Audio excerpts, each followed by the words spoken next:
តោះអ្នកទាំងអស់គ្នាមកសិក្សាប្រយោគជាភាសាអង់គ្លេសអំពីសកម្មភាពប្រចាំថ្ងៃអូខេតោះយើងទៅមើលទាំងអស់គ្នាខ្ញុំបញ្ចប់ការងាររបស់ខ្ញុំអូខេជាភាសាអង់គ្លេស I finish my work I finish my work ខ្ញុំបញ្ចប់ការងាររបស់ខ្ញុំ I finish យើងប្រែថាខ្ញុំបញ្ចប់ my work ការងាររបស់ខ្ញុំអូខេ I finish my work I finish my work អញ្ចឹងយើងប្រែថាខ្ញុំបញ្ចប់ការងាររបស់ខ្ញុំអូខេយើងមើលបន្តទៀតខ្ញុំសម្រាកជាភាសាអង់គ្លេស I take a rest I take a rest ខ្ញុំសម្រាក I យើងប្រែថាខ្ញុំ take a rest យើងប្រែថាសម្រាកអូខេ I take a rest I take a rest អូខេអញ្ចឹងប្រយោគមួយហ្នឹងយើងប្រែថាខ្ញុំសម្រាកអូខេខ្ញុំហាត់ប្រាណពេលល្ងាចជាភាសាអង់គ្លេសយើងអាចនិយាយបានថា I exercise in the evening I exercise in the evening ខ្ញុំហាត់ប្រាណពេលល្ងាចអូខេ I យើងប្រែថាខ្ញុំ exercise យើងប្រែថាហាត់ប្រាណ in the evening ពេលល្ងាច I exercise in the evening I exercise in the evening អូខេអញ្ចឹងប្រយោគហ្នឹងយើងប្រែថាខ្ញុំហាត់ប្រាណពេលល្ងាចអូខេយើងមើលប្រយោគបន្តទៀតខ្ញុំសម្រាកមុនគេងជាភាសាអង់គ្លេស I relax before sleeping I relax before sleeping ខ្ញុំសម្រាកមុនគេង I យើងប្រែថាខ្ញុំ relax សម្រាក before យើងប្រែថាមុន sleeping គេងជាមួយក៏កំពុងគេង I relax before sleeping I relax before sleeping អូខេអញ្ចឹងយើងប្រែថាខ្ញុំសម្រាកមុនគេងបាទឥឡូវយើងមើលបន្តទៀតខ្ញុំធ្វើតាមទម្លាប់ប្រចាំថ្ងៃរបស់ខ្ញុំអូខេជាភាសាអង់គ្លេស I follow my daily routine I follow my daily routine ខ្ញុំធ្វើតាមទម្លាប់ប្រចាំថ្ងៃរបស់ខ្ញុំអូខេ I follow យើងប្រែថាខ្ញុំធ្វើតាមឬមួយក៏ខ្ញុំអនុវត្តតាម my daily routine យើងប្រែថាទម្លាប់ប្រចាំថ្ងៃរបស់ខ្ញុំអូខេ I follow my daily routine I follow my daily routine អញ្ចឹងយើងប្រែថាខ្ញុំធ្វើតាមទម្លាប់ប្រចាំថ្ងៃរបស់ខ្ញុំបាទខ្ញុំព្យាយាមធ្វើឲ្យមានប្រសិទ្ធភាពអូខេជាភាសាអង់គ្លេស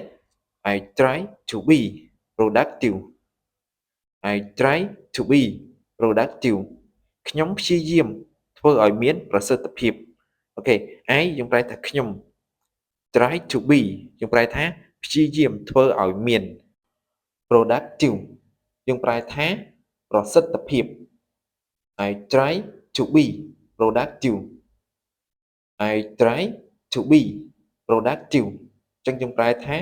ខ្ញុំព្យាយាមធ្វើឲ្យមានប្រសិទ្ធភាពបាទយើងបន្តទៀតខ្ញុំគ្រប់គ្រងពេលវេលារបស់ខ្ញុំជាភាសាអង់គ្លេស I manage my time I manage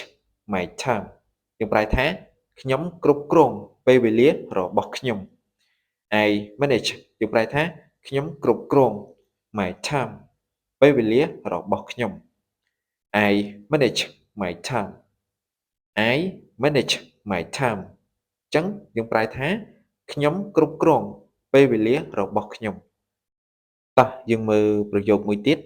ខ្ញុំរក្សានៅអារម្មណ៍វិជ្ជមានឬមួយក៏ខ្ញុំរក្សានៅអារម្មណ៍ល្អអូខេជាភាសាអង់គ្លេស I stay positive I stay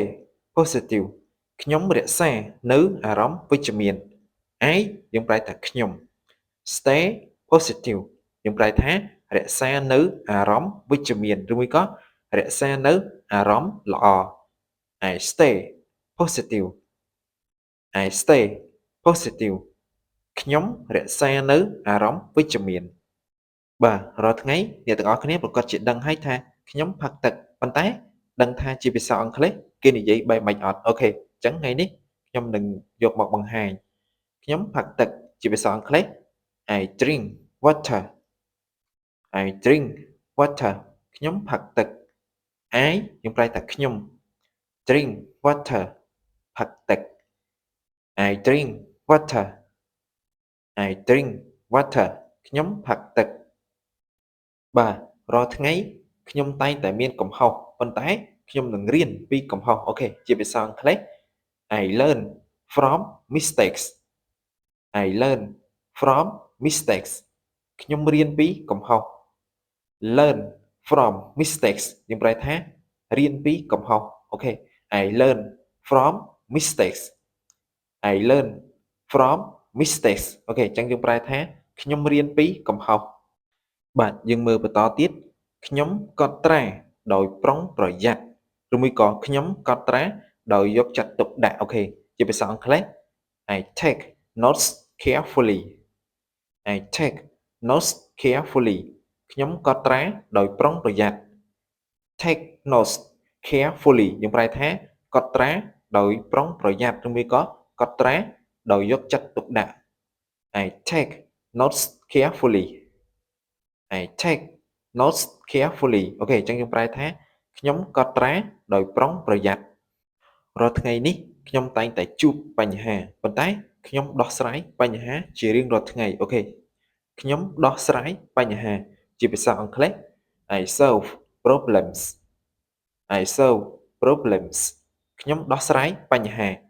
solve យើងប្រែថាដោះស្រាយ problems យើងប្រែថាបញ្ហា I solve problems I solve problems អូខេអញ្ចឹងយើងប្រែថាខ្ញុំដោះស្រាយបញ្ហា